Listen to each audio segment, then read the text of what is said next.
नाथ परिड़ा बांगोर आम जड़े चाषी खेजूर चाषी आम ये पंचायत जो समवाय समिति आम 2005 रू चलला आ पूर्व तो साइलेंट होता कि आमको तो डाकी कर्मशाला जोगदेवाई आम आसचु आमको सब समय ये समवाय समिति साहाय्य कर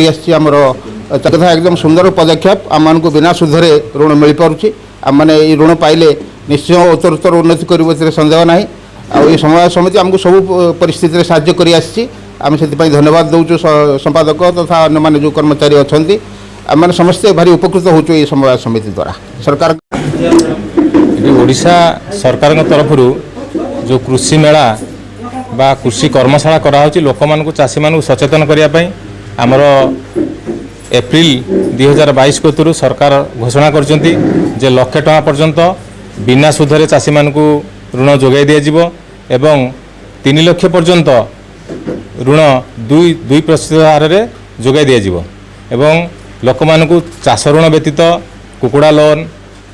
गोपालन लोन एवं मत्स्य चाष लोन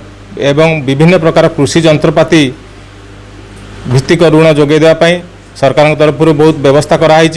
जो थे कि आगुरी 10% अंशधन रोला कि बर्तमान जो एग्रिकल्चर लोन बर्तमान मात्र 500 टंका 5 लाख पर्यंत ने 500 टंका 10 लाख पर्यंत ने 750 टंका एवं 10 लाख ऊर्ध्व ऋण चाषी मान जोगाई देले मात्र 1000 टंका अंशधन सरकार तरफ यही जो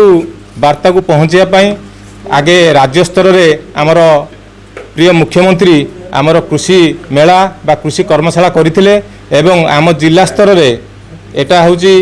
मार्च मसरे मार्च 6 तारिख में होता एवं से निष्पत्ति होता जे प्रति पंचायत स्तर में बा समवाय समिति स्तर में एपरी कृषि मेला करी लोक मानकर समस्या एवं लोक मानक सचेतन अवेयरनेस करने यही पदक्षेप। हाटडीहिरु अजित नायकों रिपोर्ट बीई न्यूज ओडिशा।